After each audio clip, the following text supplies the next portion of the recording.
कबीर साहब भजन लिखत हवे कि जेरा मनई के देही में अइले के बाद सदगुरु के शरण में नाई पहुंचल त भुलाइल बा। और कौने तरह से भुलाइल बा महाराज? अरे फिरत भुलाना है, अरे फिरत भुलाना, फिरत भुलाना, बिन सतगुरु नर फिरत भुलाना।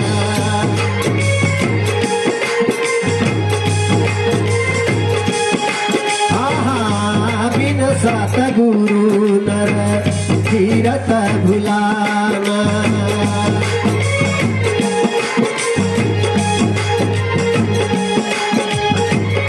फिरत भुलाना है, फिरत भुलाना, बिन सतगुरु नर फिरत भुलाना।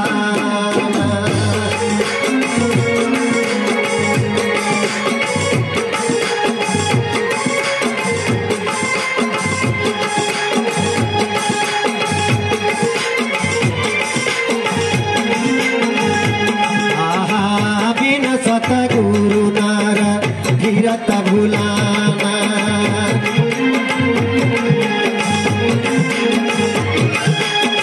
फिरत भुलाना है, फिरत भुलाना, बिन सतगुरु नर फिरत भुलाना।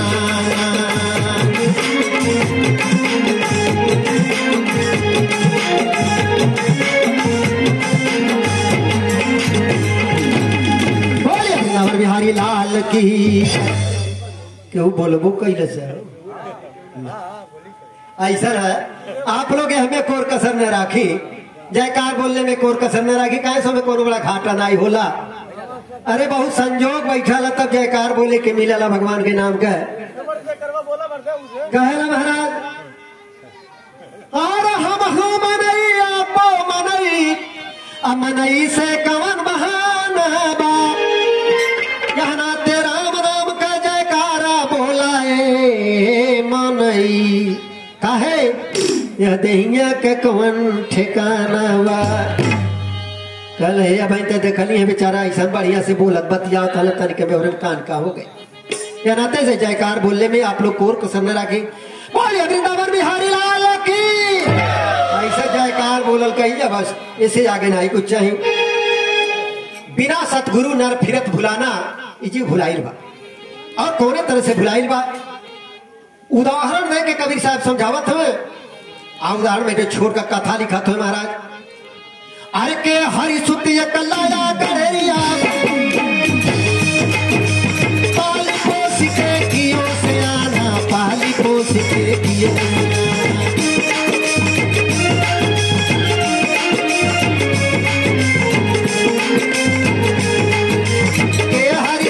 कलाया गड़ेरिया, पाली पोस के कियो से आना, पाली पोस के कियो से आना।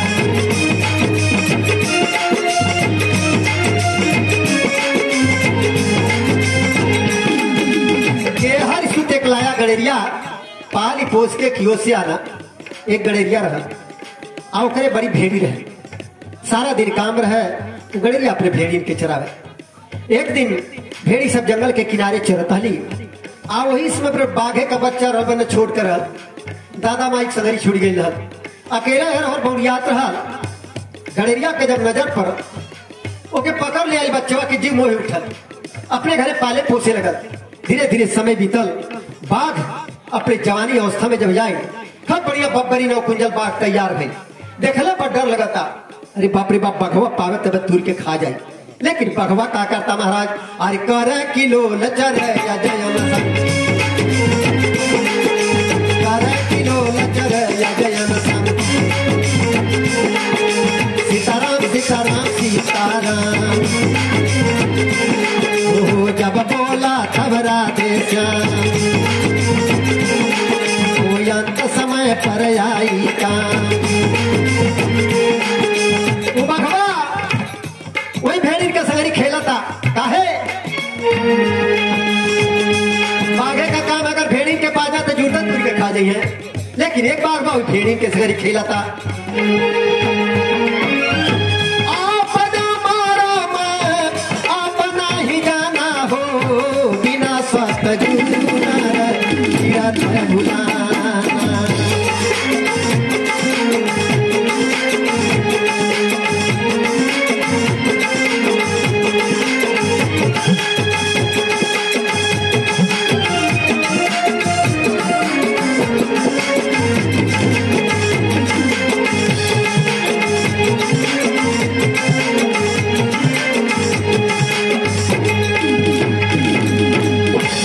वृंदावन बिहारी लाल की जय। ये विष्णु बाबू कहाँ बैठे हो?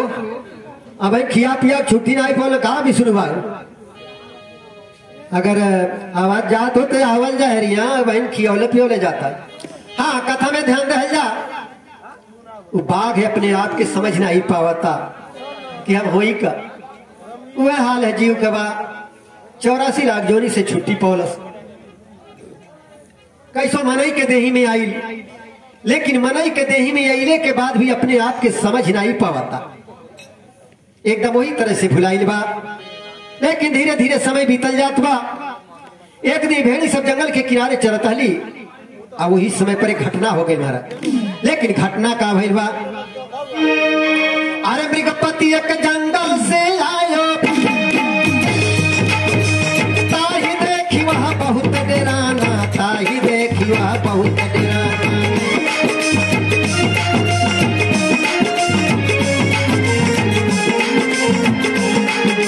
मृगपति एक जंगल से आयो, ताही देखी वह बहुत डेराना, ताही देखी वह बहुत डेराना।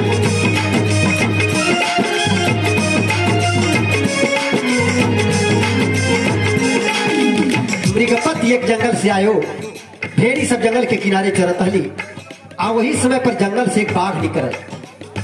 जब भेड़ी के झुंड देखलस, आत्मा गदगद हो गई कि भगवान कई दिन से भोजन का पहल पटरी नहीं बैठल बा, आज तो झुंडिया मिल गई लिया। अब दौड़ा के दू एक जनी के तूर देते भरपेट भोजन हो जाए। यही हौसला में बाघवा से रहना गई। आ एक बड़ी जोर से गर्जल, बाघे का जब गर्जले के आवाज सुनली, बाघे का गर्जले के आवाज सुनली, भेड़ी सब भर से भाग पर घर में।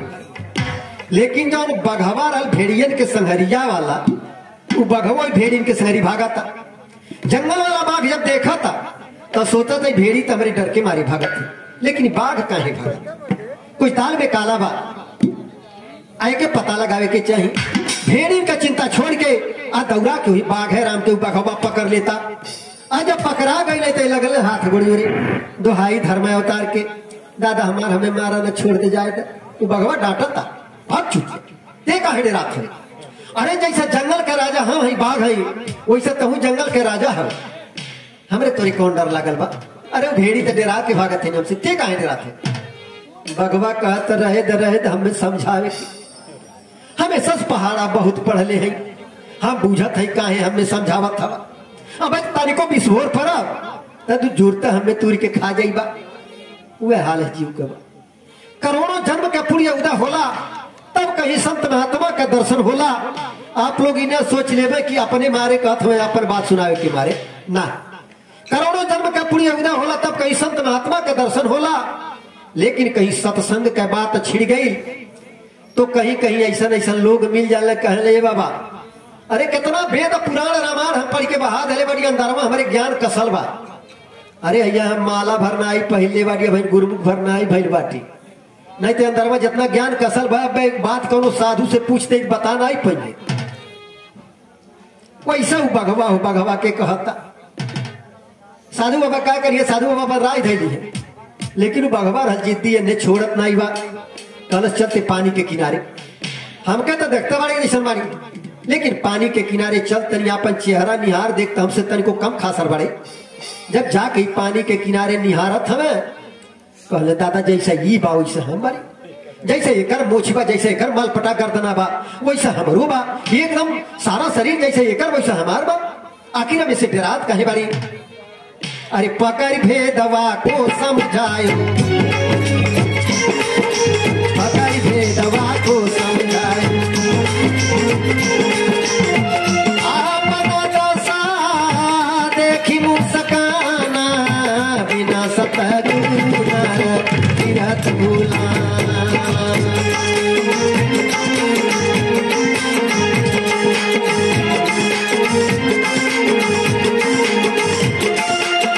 पूर्व ही दसवा से रामा अरे आइले सुगाना।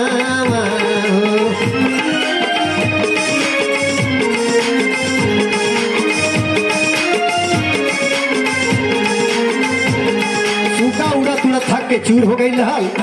सामने मिठाई देता तो सुगा कैले का महाराज अरे रामा जाई केहू बाई ठल अरे रामा जाई केहू बाई ठल से मरा के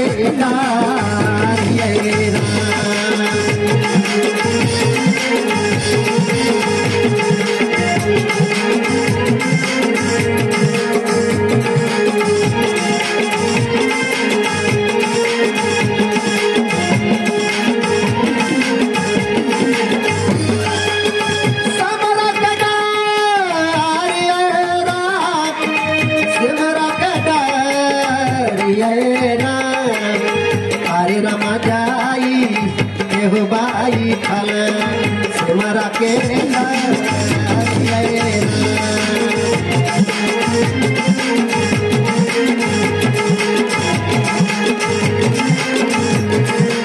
से मरे के फूलवा रामा अरे मनवा लो भाई हो सुगा जब सेमरे के पेड़े पर जाके बैठा था असम था कि जब चारों तरफ अपन नजर घुमावा था और उतनी समय से मरखो पर यह फूल फुला के मगर भाई लाल लाल लाल फूल सुगा जब देखा था सोचा था अरे बाप रे बाप इतना नगर का फूलवा लगा था इतना बढ़िया लगा था कि घेरा मोह उठाता चौरे तरह से मेला में हलवाई लोग और लाल लाल जिलेबी बना बना पराठा भाई भाई खैले रहे हैं आज मिठाई के खवैया बजे पर नजर पड़ा तो जिभिया से पानी आ जाला वही तरह से सुगा के जीभी से पानी आ जाता कि जौने समय में अगर फर तैयार हुई वो समय में फर कैसन हुई जिभिया से अगर पानी चुआता से मारे के फूलवा रामा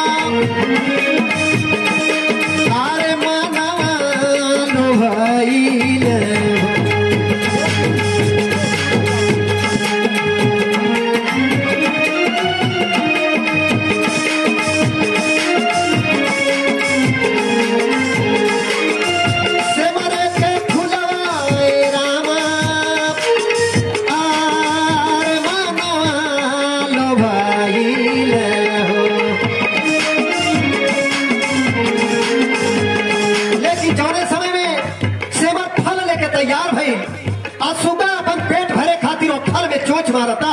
तब भैल का महाराज अरे रामा मारता ही चोचवा अरे रामा मारता ही चोचवा धुआ उधिया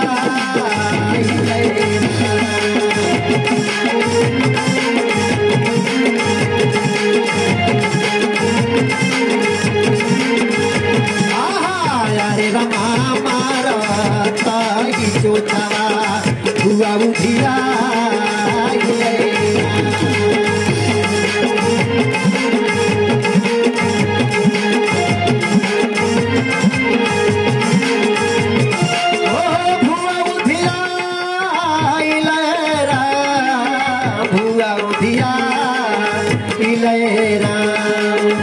अरे रामा मारा ही चोतवा हुआ उधिया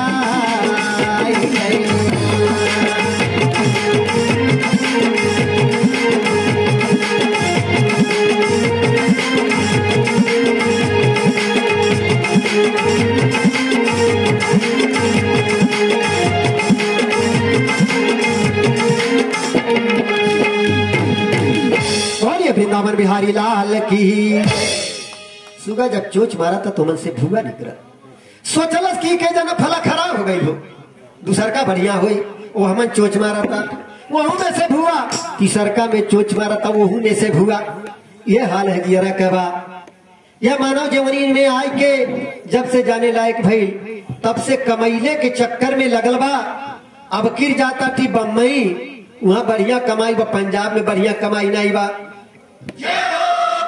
बम्बई बढ़िया कमाई भाई लेकिन एहू से ठिकात ना बाप सऊदिया जाता ठीक लोग चारों तरफ गए कमैलास लेकिन ये काम फरियाद ना बा बहरे कहाँ ले बाल बच्चा छोड़ के रह जाए अरे चली 10-5 एकड़ खेत खरीद ले आए घरे रह के आराम करे के बाद वो हो गई कोठा अटारी बना ले वो हो गई मिल फैक्ट्री खुलवा ले वो हो गई लेकिन जौने दिन दे ही खटिया परे गिर गई तौने समय में तकले परे आगे पीछे केहू नहीं लौकाता फैक्ट्री चलतिया घर का सारा कारोबार लेकिन वह जियरा के लिए चारों तरफ सून लागत बा।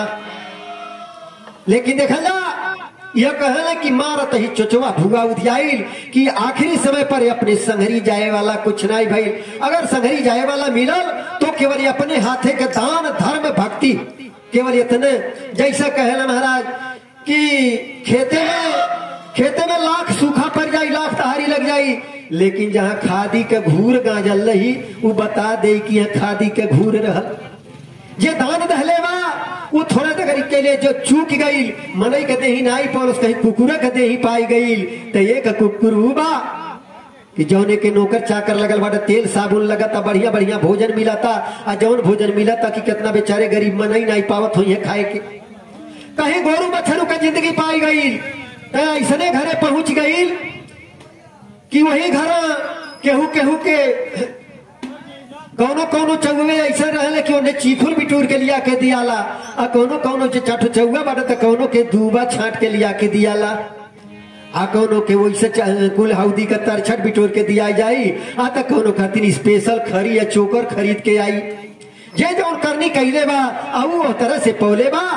लेकिन भजन में लखावत हो महाराज कि वो तब संभव होला जब जियरा केहू के लगे उठी बैठी, केहू के बात सुनी, अच्छा बात सुनी, तब जाके दिमाग में ही बात बैठी। जौने दिन बघवा सतगुरु मिल गई, चिन्हा धलस कि अरे तू भेड़िन में रहे वाला नहीं हो, तू तो जंगल के राजा हो।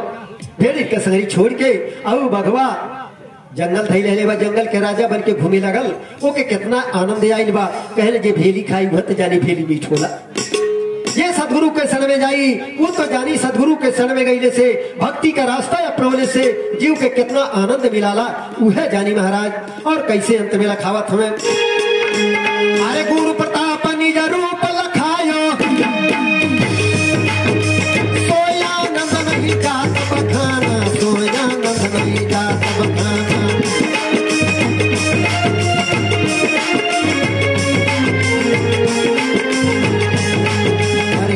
कबीर सुना भाई साहब,